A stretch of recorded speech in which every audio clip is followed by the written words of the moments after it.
arkadaşlar, değerli dostlar, Zerdeş TV'nin yorum analiz programında tekrar bir aradayız. Bildiğiniz gibi ülkede gündem oldukça yoğun ve yoğunluğu da seçim üzerine. Dolayısıyla da gerçekten de hem Kürdistan illerinde hem de Türkiye'nin öbür illerinde yoğun bir çalışma başlamış durumda.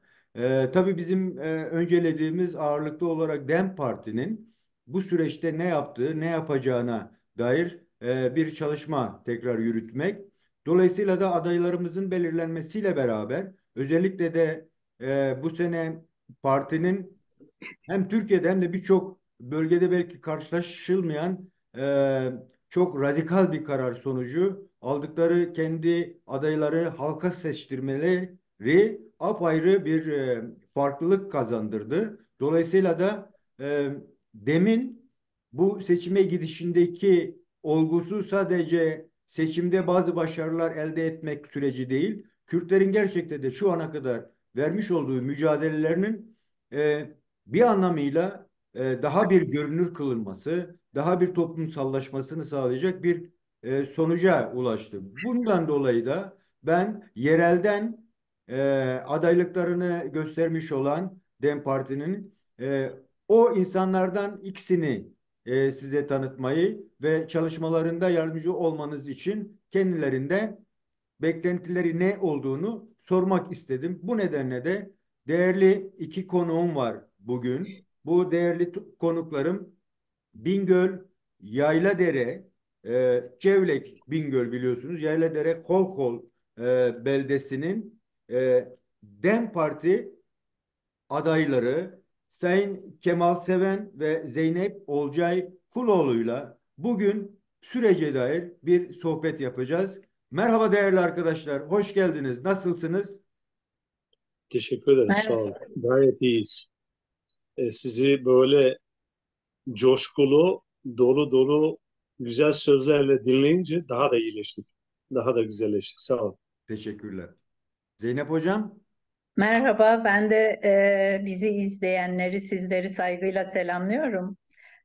Böyle bir program hazırladığınız için ayrıca çok teşekkür ediyorum. Bizler de bu vesileyle kendimizi de yapmak istediklerimizi dile getirerek size de sizin aracılığınızla insanlarımıza ulaştırmak daha iyi oldu. Teşekkür ediyoruz bu anlamda. ben de teşekkür ediyorum. Kemal Hocam izninle Zeynep Hoca'dan başlayacağım ben. Ee, Tabii. Bize kendinizi kısaca tanıtma olanağınız var mı?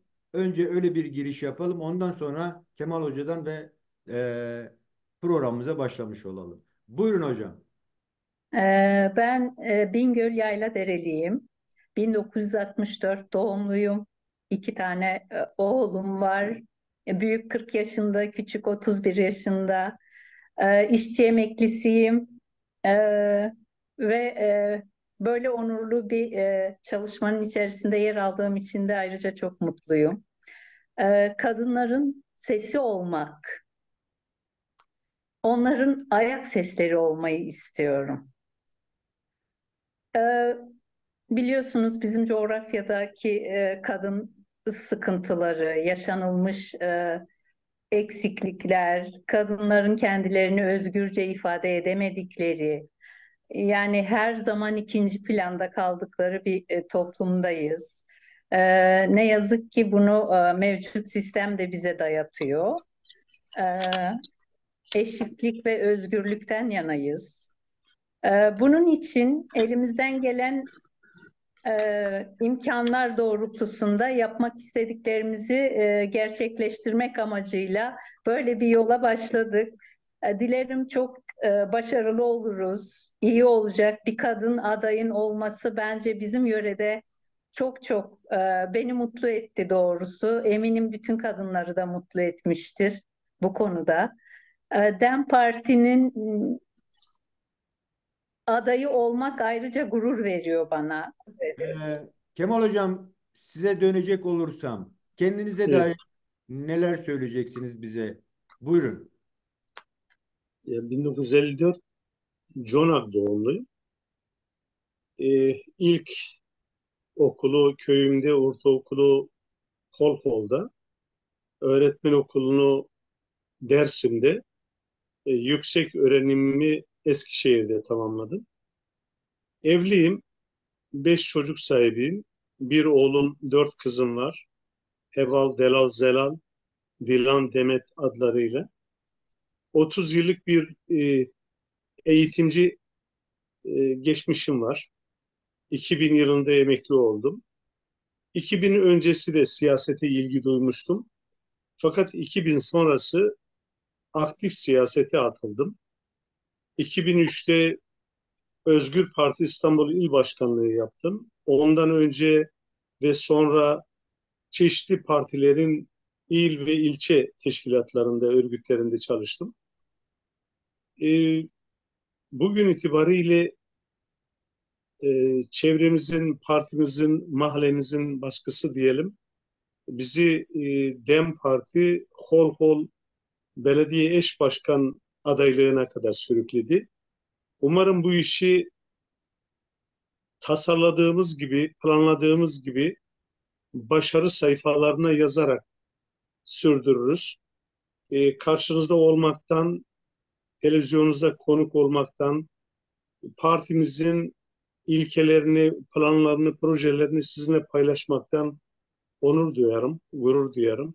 Sizlere ve sizler aracılığıyla bizleri dinleyen, izleyen tüm dostlara, tanıdıklara, arkadaşlara selam ve sevgilerimi paylaşıyorum. Teşekkürler. Baş Mamoste. Zeyba Hocam, yine size dönelim. Buna seçim sonuçları belirlendikten sonra, adaylarınız ortaya çıktıktan sonra ilk etapta neler yaptınız? Köyleri gezdiniz mi yoksa merkeze mi gittiniz önce? Neler düşündünüz ilk etapta? Bize bu konuda neler söyleyeceksiniz?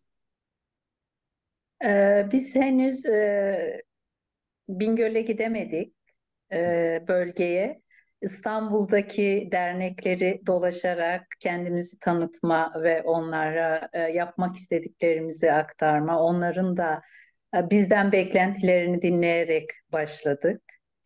Yöre derneklerimizi, sivil toplum kuruluşlarını. Ee, Yapacaklarımız, çok güzel hayallerimiz var. Dilerim bunları gerçekleştiririz. Başta biliyorsunuz kayımlar atandı. E, Biz bu kayımların, yani eğer mevcut sistem bizi anlasaydı zaten seçilmiş olurdu. Atanmış değil.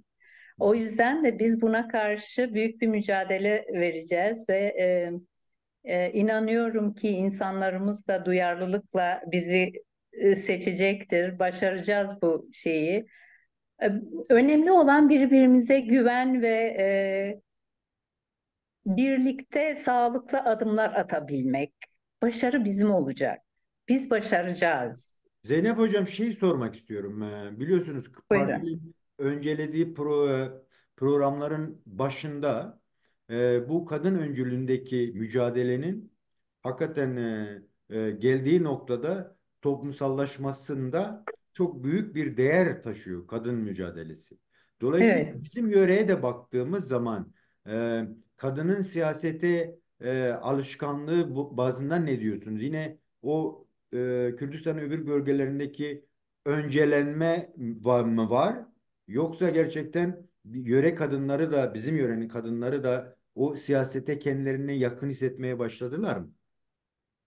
Elbette kadınlar siyasetin içerisinde oldukça, onlar bunu gördükçe ve toplantılara katıldıkça herkes adım atmaya başlıyor. Bu çok güzel. Belki küçük adımlar ama bizim için çok önemli. Önemli olan adım atabilmek, gönül verebilmek, orada olabilmek. Kadınlarımız katılımıyla, coşkusuyla bunu mitinglerimizde görüyoruz, yaşıyoruz. Yani eşitlik, bizim partinin öncülüğü zaten temel şeyimiz eşit anlayış, birlikte hareket etmek. E, Dilerim çok güzel şeyler olsun. Ben çok isteyerek bu konuda eş başkanlık adaylığını kabul ettim. Çünkü bizim susan kadınların sesi olmak istiyorum. Ben anaların gözyaşı olmak istiyorum. Ben o coğrafyada eğer küçücük bir adım atabiliyorsam ne mutlu bana. Teşekkürler hocam. Kemal Ben hocam, teşekkür size ediyorum. dönecek olursak başlangıçta bu karar sürecinden sonra ilk neler yaptınız, neler geçti aklınızda? Bu konuda bize neler söyleyeceksiniz? Öncelikle belediye meclis üyelerini ve il genel meclisi üyelerinin tespitini yaptık. Ortaklaşa kararlarla bu listeyi oluşturduk. Yapabilir durumda güçlü, siyasette etkili olabilecek, yöreyi iyi tanıyan, yöre problemlerini iyi bilen insanların e, listelenmesi çalışmasını tamamladık. Bu arada sanıyorum bir Siz, bağlantı kopukluğu mu yaşandı? no, siz devam edin, ben paylaşım yapıyorum hocam. Ha, tamam. Hı. Bu listeden sonra e, çalışma anlayışımızı ve çalışma düzenimizi planladık. Hangi köylerin köy dernekleri var? Onları listeleyip randevularını aldık. Verdikleri tarihlerde kimi yerde geniş katılımlı, coşkulu, soru, eleştiri, değerlendirmelerin çokça yapıldığı mekanlarda hem kendi projelerimizi hem partimizin temel ilkelerini e, sohbet esnasında çokça dile getirdikleri gibi beklentileri e, doğrultusunda konuştuk. Sevindiler. Umarım sizin görüşleriniz, dilekleriniz, ilkeleriniz hayat bulur dediler. Bize de güç ve moral verdiler. Köy dernekleri ve dernekleri olmayan köyleri de Kayder gibi mekanlarda toplantıya çağırarak onların dilek ve temennilerini, eleştirilerini, önerilerini dinleyip kendi projelerimizi, e, tasarımlarımızı onlarla paylaştık. Gerçekten verimli toplantılar oldu. İnanılmaz tepkiler aldık. Hı hı. Neredeyse sevinç gözyaşlarını döküyorlardı. O denli e, güzel tepkiler aldık. Ve burayı tamamladık. İstanbul'da çünkü seçmenimizin %90'ına yakın kısmı İstanbul'da yaşıyor. O Evet. nedenle bu zaman dilimi içerisinde fırsat buldukça dediğim tarzda toplantılarla değerlendirdik. Yakın bir zamanda Zeynep eş başkan arkadaşımla beraber köye gidip oradaki faaliyetlere katılacağız. Bu arada ilçe eş başkanımız, il genel meclisi üyelerimiz ve oradaki siyasi faaliyetlerimizi yürüten Özkan Candan arkadaş ve diğer arkadaşlarla beraber çalışmalar devam ediyor. Hı hı. Biz gidinceye kadar.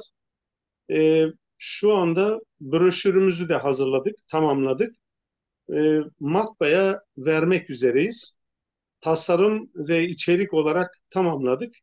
Sanıyorum bir iki gün içerisinde broşürümüz de çıktıktan sonra e, yönümüzü Çevlik, Holhol ve köylerine çevireceğiz. Peki hocam. Çok teşekkür ediyorum. Zeynep Hoca, yine size dönelim. Şimdi bir nüfus yaşayan, şu an İstanbul'da yaşayan yöredeki nüfusun oraya gitme oranını biliyor musun? Yani gidenler olacak mı? Oylarını orada kullananlar olacak mı? Yoksa sadece yereldeki nüfusla bu sorun gerçekleşecek?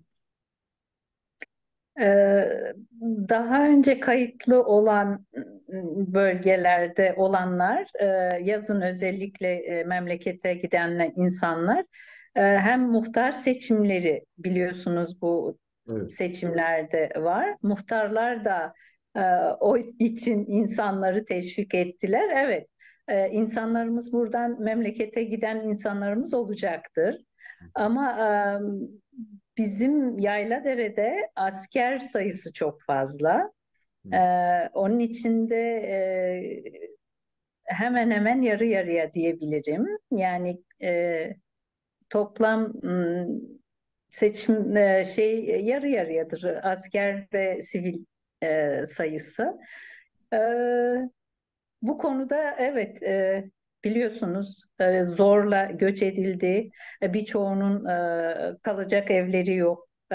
Depremde de çok hasar alan evler oldu ve yapılmadı. Hala devam ediyor hasar tespitler.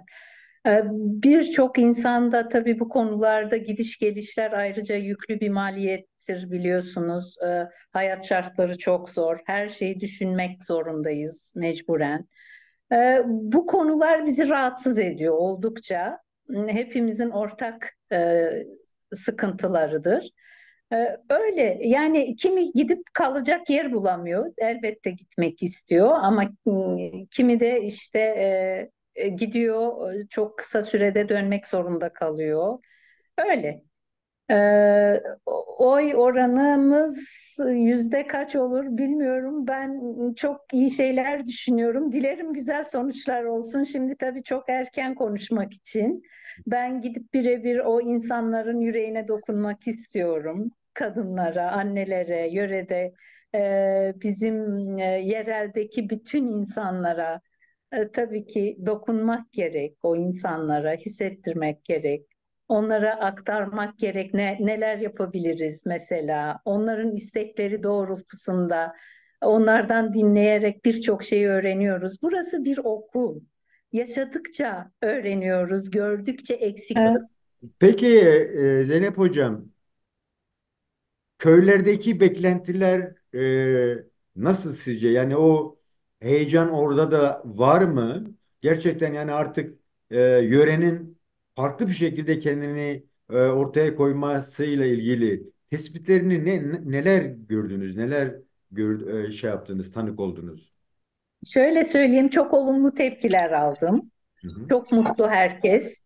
Hı hı. Tabii bunun yanında bir sürü beklentileri var. Herkes, biliyorsunuz, bizim toplumun sıkıntıları ve dertleri çoktur. Hı hı.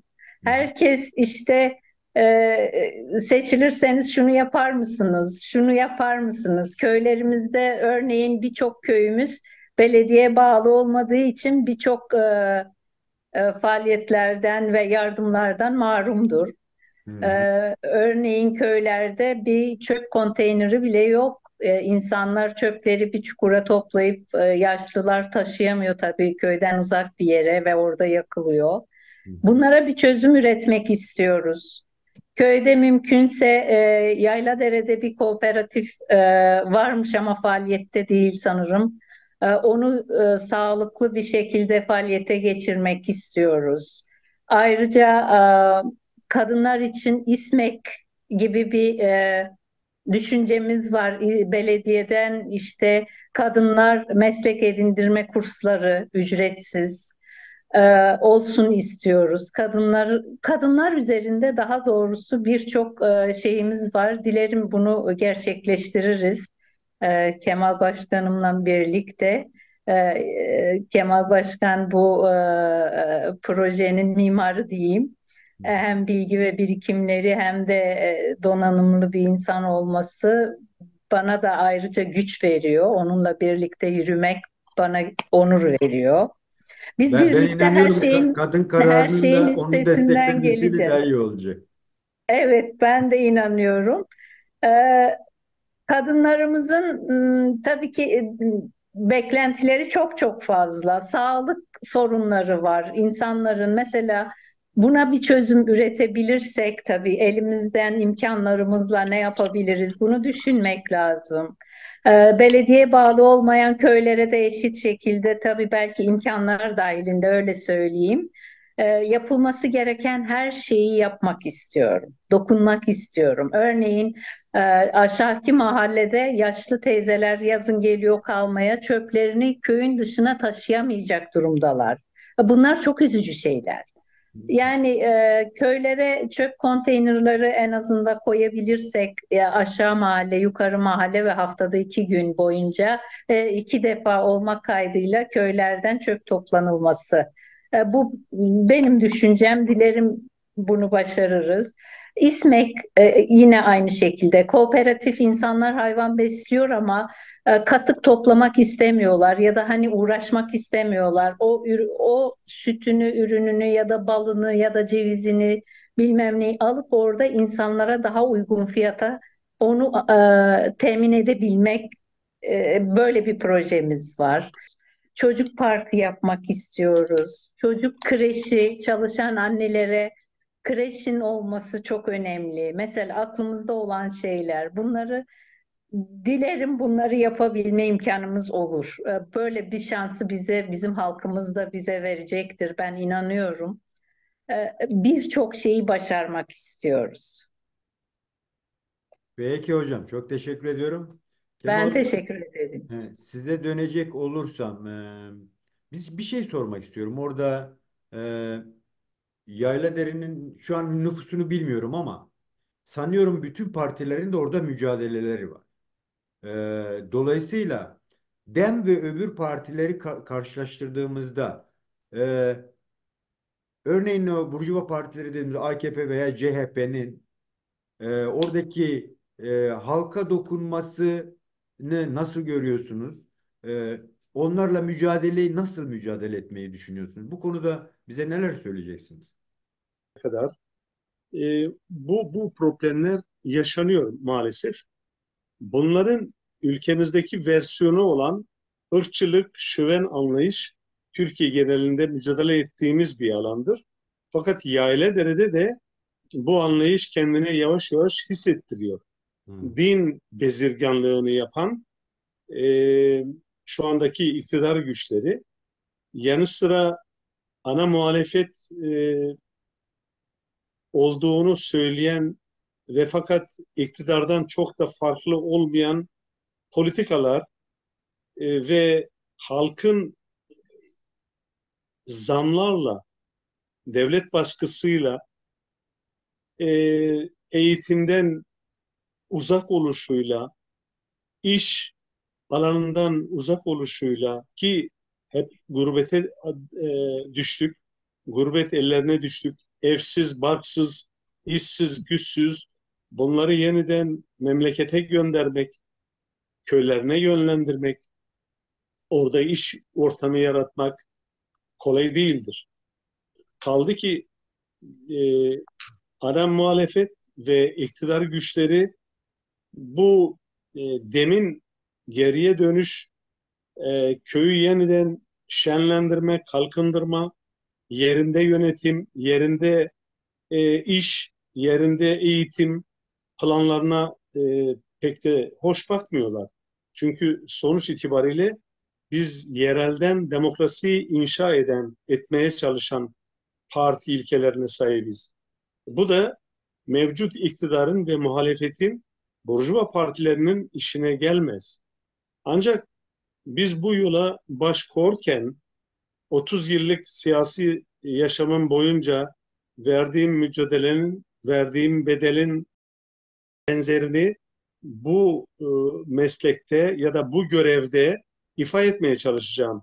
Halkı bilinçlendirmek, yerelden demokrasiyi örmek, halk meclislerini oluşturmak, mahallelerin temsilcileriyle ortak kararlaşmalar yaşatmak, eğitim ve eş başkanımın ifade ettiği gibi çeşitli kurslarla kadın, sanatçı, kültür, dil e, alanında ilerlemeler sağlamak elbette bugünden yarına olmayabilir ama bizim temel düsturumuzdur. Biz eş başkanımın dediği gibi, değindiği gibi halka dokunabilirsek, halkın dertlerini, sıkıntılarını, şikayetlerini can kulağıyla dinler ve çözüm yollarını üretirsek ki üretiriz, ben bu inançtayım. Her tür olanak yaratılarak parasızlık e, mazeretine sığınmadan çeşitli kaynaklarımızı oraya seferber ederek halkımızın belediyeciliğin nasıl yapıldığının bilincini yaratmaya çalışacağız. Bu sadece halk nezdinde değil, bu sadece köyler nezdinde olmayacak. Bu çevre, orman, dağlar bir bütün ekosistem, ekolojik yaşam çerçevesinde yapılacak. Biz bunu yaparsak ki projelerimizin başında planlı kentleşme vardır. Çevreye duyarlı, çevreyle uyumlu, e, ekosisteme zarar vermeyecek, endemik bitkileri yok etmeyecek, habitatları tahrip etmeden bir kentleşme ve kent çevresinde gezilebilir, yaşanabilir, mutluluk yaşanabilir bir ortam yaratmaya gayret edeceğiz. Bunu yapmaya çalışırken sadece belediye bünyesinde değil, eş başkanımın da altını çizdiği gibi belediyeye dahil olmayan köylerin de temsilcilerini belediyeye çağırarak onların sorunlarını birebir dinleyerek ayda bir bunları projelerimizde dillendirmişiz. Broşürümüzde yer vermişiz. Ayda bir bunların gelip katılacağı, dertlerini dile getireceği, çözüm yollarını da birlikte üreteceğimiz şekilde bunları çözeceğiz. Biz sadece çözüm merkezi olmak babında iddialı değiliz. Onların kendi sorunlarının çözüm yollarını üretmelerini de sağlayıcı tedbirler alacağız. Örneğin ulaşım problemi vardır. Köylerden kentlere giderken pahalı pahalı biletlerle gidip gelmekten imtina ediyorlar. Belediyenin olanaklarını minibüs ve otobüslerle takviye ederek onların rahat ve ucuz ulaşımını temin edeceğiz. Kışın çevre köylerin yolları kapandığında belediyemizin dozer, kepçe benzeri araç gereçlerinin departmanlarını çoğaltarak o köylere de talepleri çerçevesinde el uzatacağız, yardımcı olacağız.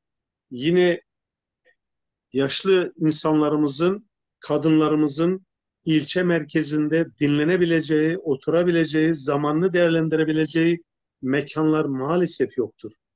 Bir lavabo ihtiyaçlarını giderecek bir ortam yoktur. Bunları giderici, acil önlem olarak bunları giderici planlarımız, projelerimiz vardır. Ve tabii e, belki çok yadırganabilir. Büyük şehirlerde uygulanıyor, çok da güzel sonuçlar alınıyor.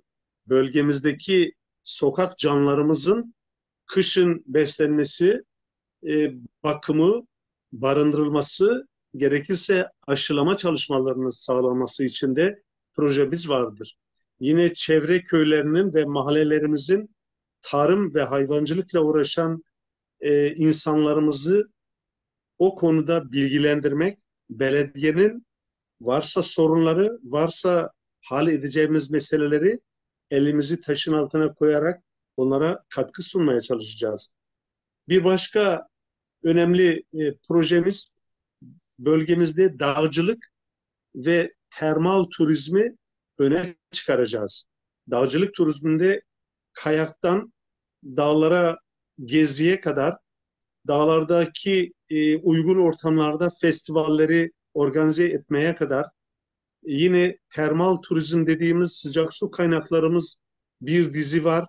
Onları işler hale getirmek, temiz, hijyenik, e, yiyecek ve yatma düzenini sağlayacak çalışmalar düşünüyoruz. Bir teleferik projemiz var. Tabii bunlar büyük para isteyen şeylerdir. Kemal E, Hoca, bu noktada bir şey sormak istiyorum. buyurun. Gördüğümüz kadarıyla siz de bildiğiniz gibi sanıyorum en çok göç veren bölgelerden biri. Yayladere, Ki ve Bingöl merkezi baktığımız zaman. Evet, Dolayısıyla bu göç olgusu sanıyorum orada kentleşmeyi de biraz hem zorlaştırdı hem de istenilen amaca ulaşamıyor. Gidiş gelişler de hep orada kalıcı olmak üzerine değil, işte yazın gibi, işte belirli mevsimlerde gibi. Dolayısıyla şey sormak istiyorum. Şu an ilçenin ekonomik yükünü taşıyan e, şey sermaye nerede güçlü? Yani hangi alan daha çok öne çıkmış durumda? Ne yapıyor? Yani orada insanlar geçimini nasıl sağlıyor? Sadece devlet memuru olmakla mı yoksa başka alanlarda bölgede yatırımlarımız var mı yok mu? O konuda bir bilginiz var mı? Şöyle hem mahallelerimiz bazında hem de çevre köyler dikkate alındığında e, yaklaşık %70-75 oranında emekli insanların geri döndüğü, orada yaşadığı 7 ay, 8 ay, 9 ay kalan insanlarımız var tabii burada. Emekli maaşıyla orada geçimlerini sürdürmeye çalışıyorlar. Öteki insanlar, diyelim ki hayvancılıkla uğraşan insanların sayısı az ama e, bu hayvanların sütlerini, ürünlerini, peynirini, yağını, çökeleğini bir şekilde paraya dönüştürerek geçimlerini sağlamaya çalışıyor. Yani Çok az. ağırlıklı olarak hayvancılık mı var bölgede yoksa Evet, evet. başka Hayvancılıkta. fabrikasyon yatırımlarımız yok mu? Arıcılık yapan arkadaşlarımız var. Son yıllarda birkaç arkadaşımız ceviz dikme ve cevizden faydalanma yollarını örnek olarak gösterdiler. Ki mesela benim kendi köyüm şu anda da İl Genel Meclisi adayımız Cengiz Göksal Evet. hem arıcılık yapıyor, geçiminin büyük kısmını oradan sağlıyor. Hem de yıllık hasılatı iyi olduğu dönemde ceviz ürünlerini satarak iyi bir meblağ kazanıyor.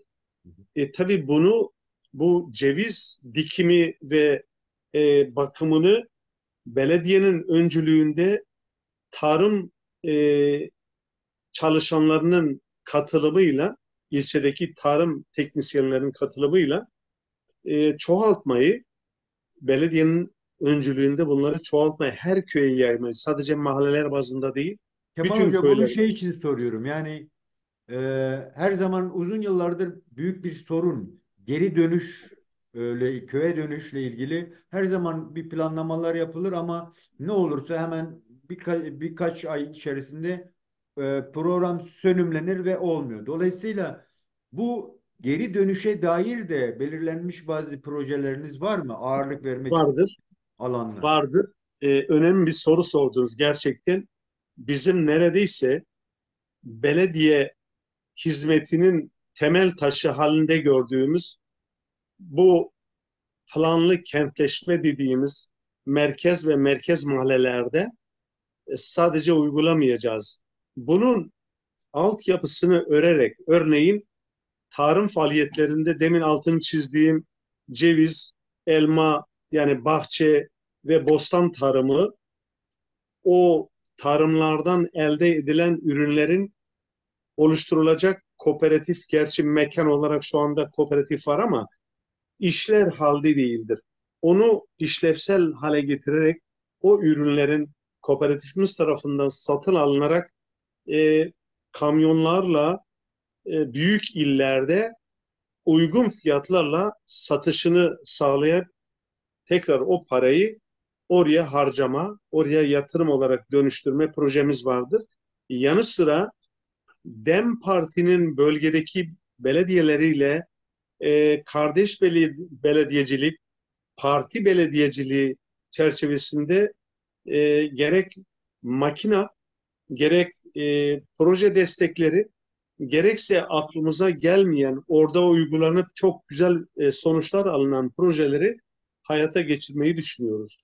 Sadece DEM Partili belediyelerle değil, bizim hedefimiz bölgede e, duyarlılığı olan, katkı sunmaya aday iş adamlarımızı, büyük projelerimiz bu kayak, teleferik, ılıcaların, kaplıcaların ıslahı, şelalelerin çevresinin yola kavuşturulup düzenlemesi projelerini de Avrupa Sosyal Fonlarından geliştireceğimiz projeler, ki bunun altyapısını yaptık. Biliyorum nasıl yapacağız, hangi kurumla çalışacağımızı ve Avrupa Sosyal Fonu'ndan nasıl proje destek fonunu bölgeye kaydıracağımızın altyapısını yaptık. Umarım halkımız bize destek olur bu tasarımlarımızı, düşüncelerimizi orada hayata geçiririz. Çok teşekkür ederim Kemal Hocam. Zeynep Hocam, şimdi size dönersek, bunu herhalde en iyi siz cevaplayabilirsiniz. Bu geri dönüş sürecinde mesela birebir görüşmelerinizde kadınların beklentileri ve düşünceleri ne? Onlar neler istiyor? E, Varsayalım ki projelemeyi güçlendirdiniz. Yoğun bir geri dönüş olabileceğine dair bir şey var mı? Bir öngörü var mı? Bu konuda neler söyleyeceksiniz? Yani kentte yaşayan kadınlarımızdan köye dönüşle ilgili izlenimleriniz nedir? Onu yaşayarak göreceğiz. Hani şimdi öncesinde çok fazla bilgi sahibi değilim tabii. Hı Ee, hı. ama bence köye dönüş daha fazla olacak. Ayrıca hani kadının dilinden anlayan bir aday olması, kadının çaresizliğini, kadının ihtiyacının ne olduğunu iyi kötü bilen bir insanın olması onlar için büyük bir avantajdır. Dertlerini çok daha rahatlıkla, sorunlarını çok rahat anlatabilecekleri, aktarabilecekleri bir adayın olması bence yöre kadınları için çok güzel bir şeydir. Ben öyle inanıyorum ki dönüş olacaktır. E, tabii ki yaşam koşulları kolaylaştırılırsa çok daha iyi olacak. İmkanlarımızı bunun için zorlayacağız. Örneğin Sılbus suyunun satışıyla ilgili öyle bir projeleri vardı falan.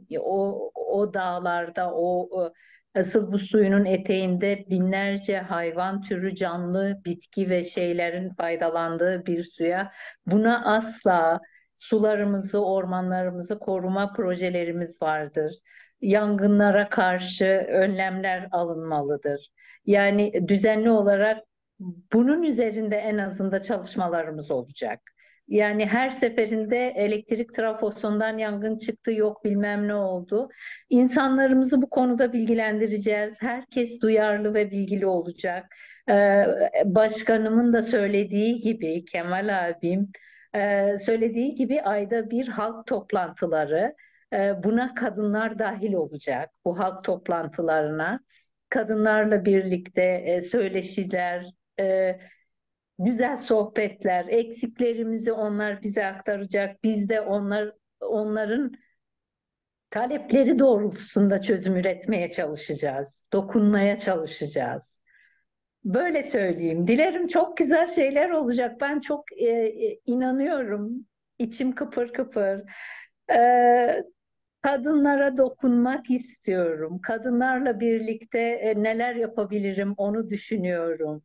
Zeynep Hocam, Umutluyum. bu soruyu sormamın Umutluyum. sebebi DEM Partisi'nin aynı zamanda kadın partisi olduğuna Evet, dair de. Dolayısıyla evet. aslında Kürt özgürlük mücadelesinin şu an önceledikleri birçok şeyi kadın varlığıyla eşleştiriyor bütün görüngüler. Böyle görüyor. Dolayısıyla yani sizin orada olmanız gerçekten de bu eş başkanlık basit bir değer değil. Yani düne kadar Asla. erkek egemen olan bir yapının yanı başında ben bir karar alıyorum, belki kabaca alıyorum ama bir kadının olması benim hissetmediğim bir duyguyla o karara ulaşmamı sağlayacak. O nedenle özellikle kadına dokunma isteğiniz çok önemli bir şey, çok değerli Evet, bir şey. Bizim evet. bölgede mesela şunu söyleyebilirim. Nüfusla ilgili genç nüfus konusunda kadınlarımızın durumu nedir? Yani yeterli bir şey var mı? O konuda neler söyleyeceksin? Yani kadının o toplumsallaşmayı yeniden üretebileceği zeminler var mı bölgede, yok mu? Yani çünkü kentleşme onları bölgeden çok uzaklaştırdı. Bu konuda neler söyleyeceksiniz? İnanın o uzaklaştırma birçok değerlerimizi yok etti.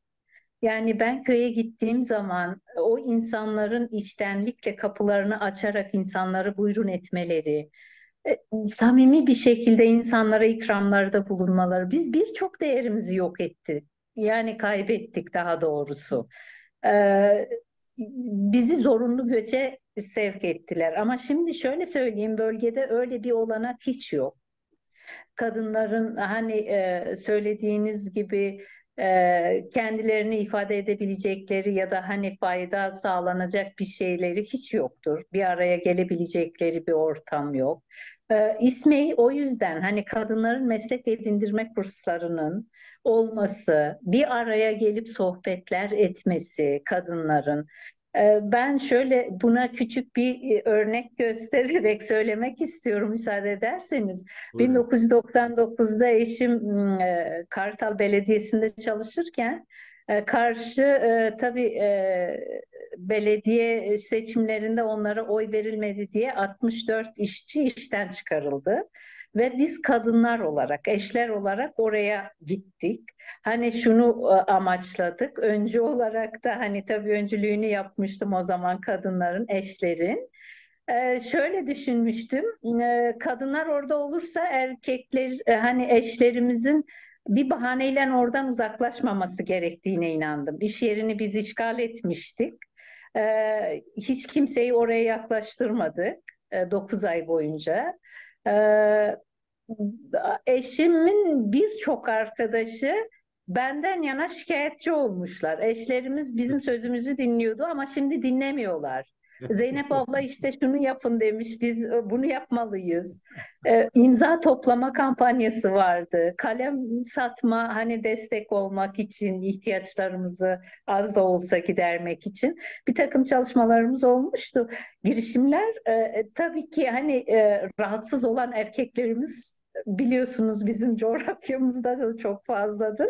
Hani o yüzden kadınların sesi olmak istiyorum. Teşekkür. Kadınlara dokunmak istiyorum. Çok sağ olasın hocam.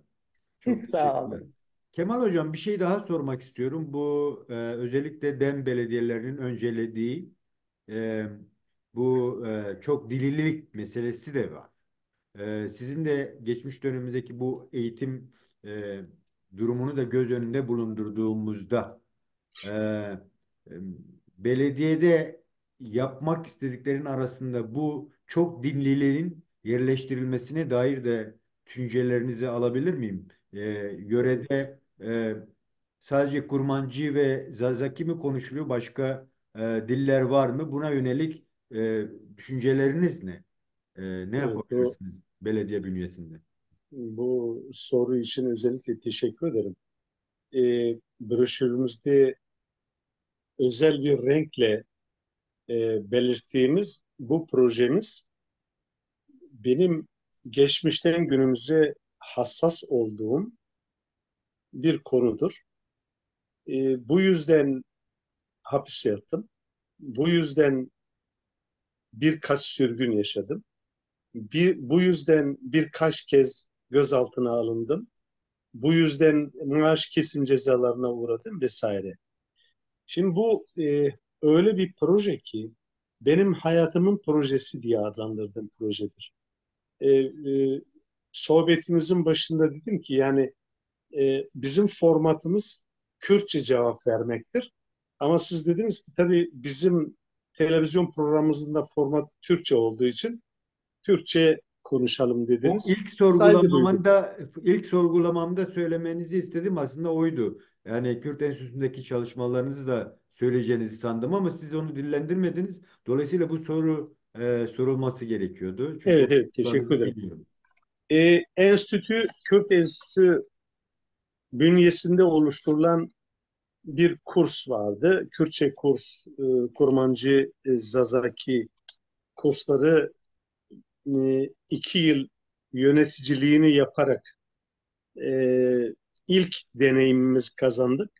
Daha sonra emekli olduktan sonra da ben 33 yaklaşık 33 kurs verdim. Çeşitli sivil toplum örgütlerinde, Kayder'de, parti mekanlarında e, hayatımın projesiydi. Siyaset bilimi, siyaset akademisi diye bir akademimiz vardı İstanbul'da.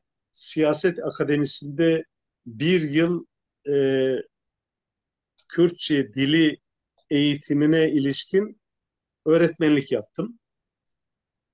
Yani deneyimlerim vardır.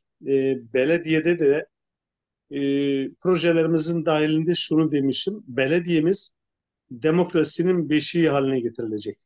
Hem dil ve kültür açısından, hem kadın özgürlükçü ve eşitlikçilik anlamında, hem de şeffaflık anlamında belediyecilik farklı bir hüviyete büründürülecek orada. Demokrasinin kalesi, demokrasinin modeli olacak. Tasarımımız bu, projemiz bu.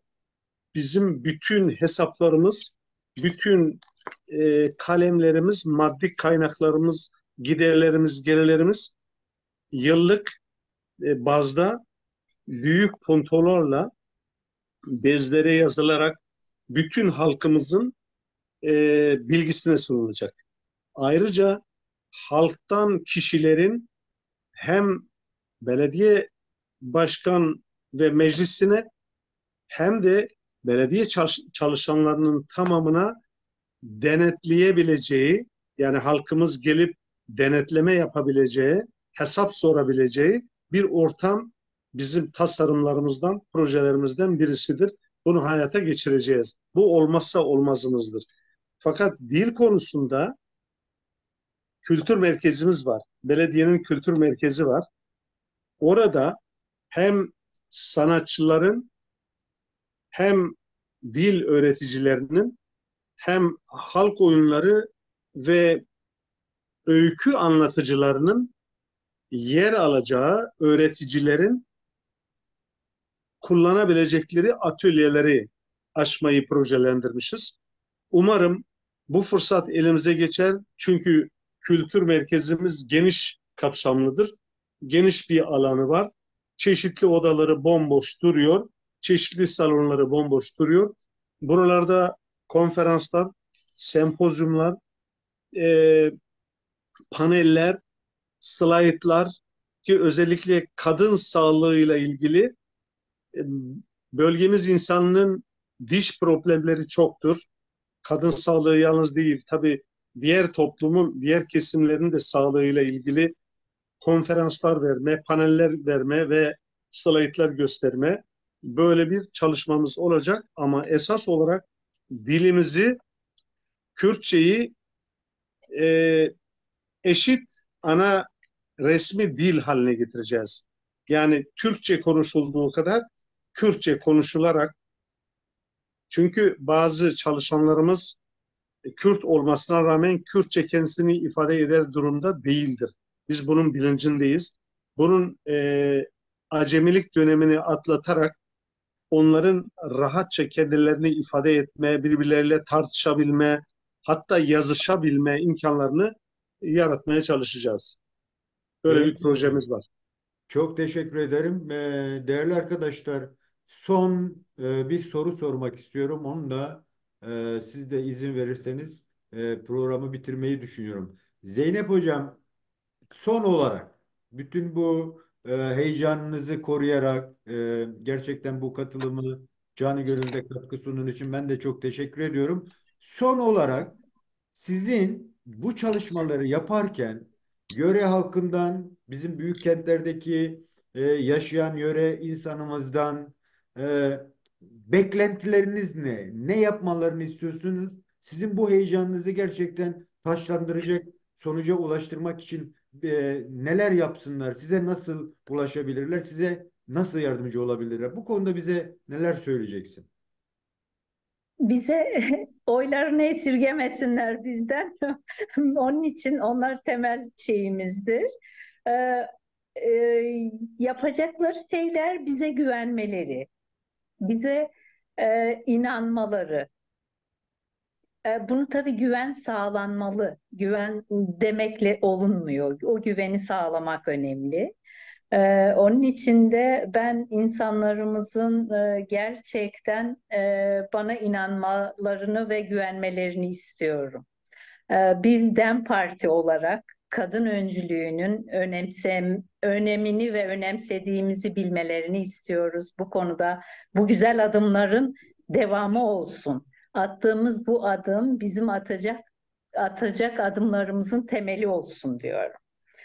Kadınlar kendilerini ifade edebilecek bir takım şeyler olacak. Bizlerle çok rahat dertlerini paylaşabilecek bir ortam olacak. Kendi ana dillerini konuşma şansları olacak. Ee, biz birlikte yöneteceğiz. Biz birlikte sorunlarımızı çözeceğiz. Onları dinleyerek, onlardan fikir alarak, onların düşüncelerini alıp e, bir üst şeye ileterek bunun çözümünü üretmeye çalışacağız. E, Ben diyorum ki biz kadınız, dünyanın dört bir yanında. Yüreğimiz elbette çok yanıyor. Kö- Acılarla közlenmiş yüreğimiz. Bu acıların üzerine artık biz birazcık soluk almak istiyoruz. Yani Anadolu kadınının birazcık artık nefes almasını istiyoruz. Gözyaşlarının dökülmemesini istiyoruz. Savaşların durmasını istiyoruz. Kadınlarımız, analarımız ağlamasın istiyoruz. Yürekleri yanmasın istiyoruz. Tedirgin olmasınlar. Çocukların nerededir diye endişe etmesinler. Biz barıştan yanayız. Em nexwazin ê bindestiye, dixwazin ê serbestiye û azadiye. Em diğim dengê jinan, ez diğim xwenga jinan, ez diğim adıma jinan, ez ber wan adımê davê. Bila ev jî destê xwe ji me nekişînin. Biz birlikte güçlüyüz, birlikte başaracağız birçok şeyi. Yani ne diyebilirim? Desteklerini bekliyorum. Başarmak istiyoruz. Yapmak istediklerimizi yani düşüncelerimizi gerçekleştirmek istiyoruz. Projelerimizi gerçekleştirmek istiyoruz. Desteklerini bekliyorum. Spas mamoste. Spas dikim, Serpas can ve Tecibali. sılav dikim. Sılav dikim, çok teşekkür ediyorum. Yüreğinize, emeğinize sağlık. Bizi dinleyen herkese yürekten teşekkürler. Çok Çok teşekkürler sağ olun. hocam. İyi Tekrar akşamlar. başarılar diliyorum. Kemal Teşekkür hocam, ediyorum. son olarak size de döneyim. Gerçekten de üçüncü yol düşüncesine baktığımızda mahallelerden e, en üst kentleşmenin en üst boyutuna, siyasallaşmanın belki en üst boyutuna kadar bir üçüncü yol paradigmamız var. Dolayısıyla siz bu çalışmalar esnasında sonuca daha kolay ulaşabilmek, gerçekten sonuçta da o projelerinizi hayata geçirmenin zemininin size sunmamız için e, seçmenlerden beklentileriniz ne? Ne yapılsın? Nasıl destek sunsunlar sizlere? Bu konuda bize neler söyleyeceksin?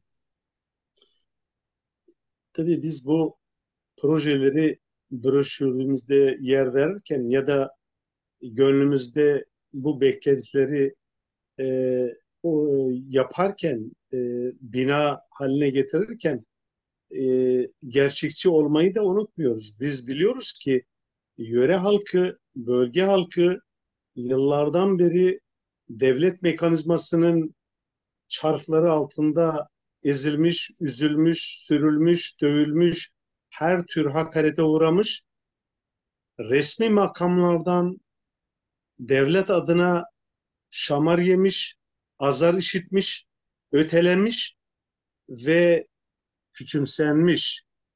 Belediye onların gözünde resmi bir kurum. Neredeyse onların gözünde bir devlet kurumu. Her ne kadar halk kurumudur ama. Şimdi böyle bir algı yaratılmışken bugünden yarına hemen bizi destekleyip bizim etrafımızda çember haline gelmelerini beklemek biraz hayalcilik olur. Nasıl olur? Elbette ki onların yüreğini biliyoruz. Onların beynini biliyoruz. Çünkü aynı yörenin insanıyız. Aynı dertlerle dertlenmişiz. Aynı sıkıntılarla sıkıntılanmışız. Aynı yörenin suyunu içmişiz, havasını teneffüs etmişiz. Farkımız yoktur. Biz onları biliyoruz. Ne kadar özverili, fedakar, dürüst, demokrat olduklarını biliyoruz. Ama öncelik o ortamı sağlayabilmek. Bunu sağlayabilmek için de bizim projelerimiz içerisinde şu vardır. 3 ayda biz proje bazında 3 ayda diye ifade ettik. Belki yöre halkıyla konuştuğumuzda bunu aylık dilimler halinde düşünebiliriz. Haber bülteni, hizmet cetveli, hizmet bülteni adı neyse onlarla birlikte koyacağız bu ismi. Belediye çalışmalarını, belediye hizmetlerini aylık ya da 3 aylık periyotlar halinde e, yarı Kürtçe, yarı Türkçe onların anlayabileceği dille, sadelikte hizmetlerimizi onlarla paylaşacağız. Her ay ya da 3 ayda bir onları bilgilendireceğiz. Onların belediyemizi denetlemelerini teşvik edeceğiz. Çalışanlarımızdan hesap sormalarını teşvik edeceğiz. E, Girdi çıktı yani gider ve gelirlerin ne olduğuna ilişkin soru sormalarını teşvik edeceğiz. Bu onlara özgüven getirecektir. Bugünden yarına bu beklentiyi sağlamayabiliriz. Ama hedefimiz budur. Yalnız öncelikle eş başkanımın ifade ettiği gibi biz bu güveni kazandırırsak, bu çalışmalarımız sırasında bu projelerimize aktarırsak köylülerimize, mahallelerimize elbette ki yani bizi yadırgamazlar. Elbette ki dikkate alırlar. İnancımız odur ki bu projeler ve daha çok sizinle paylaştıklarımızın haricinde de çok sayıda projelerimiz var. Tabii zaman darlığında böyle koşuşturma yaptık ama onlarla birebir paylaşacağız, birebir izah edeceğiz. Ev ev dolaşacağız. Yüz yüze tek tek izah edeceğiz kendimizi.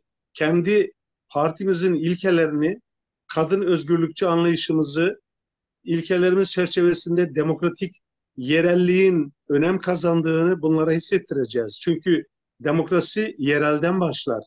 Yerellik hakkı yerelde yaşayanlarındır ilkesiyle demokrasiyi inşa etmeye gayret edeceğiz. Bu ve benzeri adımları attığımız zaman yürekten inanıyorum ki çevre insanları ve mahallelerimiz bize destek sunacaklardır. Bizi yalnız bırakmayacaklardır. Bizim seçimimiz için de seçilmemiz için de %100 yani kırıcı olmak istemiyorum. Hani düzen partileri diyelim. Düzen partilerinden ellerini çeksinler. Düzen partilerine gönül vermesinler. Kendi partileri, kendi öz düşünceleri, kendi dertlerinin ortağı olan partiye destek sunmalarını isteyeceğiz. İnanıyorum bir aylık zarfı belki kısa bir zamandır ama bir aylık zaman diliminde onları ikna etmeye gayret edeceğiz. İkna olurlarsa neden destek olmasınlar? Bu son sözlerle sizin emeklerinize, birlikte çalıştığınız arkadaşlarınıza, çalıştığınız kuruma, çalışanlarına yürekten sevgilerimi, saygılarımı, teşekkürlerimi belirtmek istiyorum. Ee, Varsa ek bir sorunuz, onu cevaplamaya hazırız. Yoksa yürekten teşekkürlerle kapatabiliriz. Peki hocam, çok teşekkür ediyorum. Gerçekten de amacımız sizin bu çabanıza bir destek olabilmek.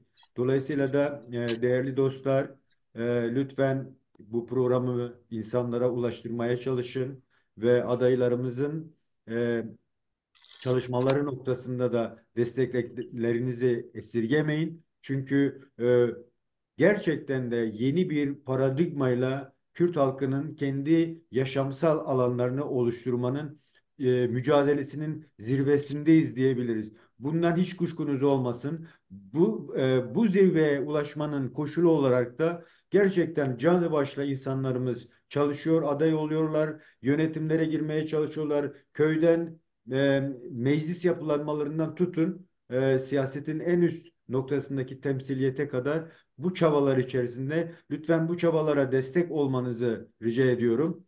Ee, Değerli dostlar, bugünkü çalışmamızın da sonuna gelmiş bulunuyoruz. Zerdeş TV olarak herkese çok teşekkür ediyorum. Bugün çok değerli iki konuğumuz vardı. Kendisinin siyaset mücadelesinde yörede eş başkanlık modelinin de hayata geçirilmesi ve yöre halkının kendi taleplerini yönetime taşıyabilecek nitelikte bir programla iki arkadaşımız vardı. Onlarla konuştuk. Birisi e, eş başkan adayı Kemal Seven ve öteki eş başkan adayımız Zeynep Olcay Kuloğlu. Kendilerine çok teşekkür ediyorum ve başarılar diliyorum. Umarım bu süreç içerisinde tekrar bir araya gelme olanağımız da olur. Tekrar görüşmek üzere. Hoşça kalın diyorum. Sağlıkla kalın. Teşekkür ediyoruz. Var Teşekkürler. olun, yüreğinize sağlık. Sağ olun. Kemal Hocam görüşmek üzere tekrar. Görüşmek Kendinize iyi umuduyla. bakın. Hoşça kalın. Ben size ulaşacağım. Olay bitince size linki atacağım. Teşekkür ederiz. Teşekkür Çok ederiz. sağ ol. Hoşça kalın. Hadi uğur be. Serkafte Evet. Cemera. Süper, Pas kırtarım. süper, Nerede ok? süper. Mırrat kır.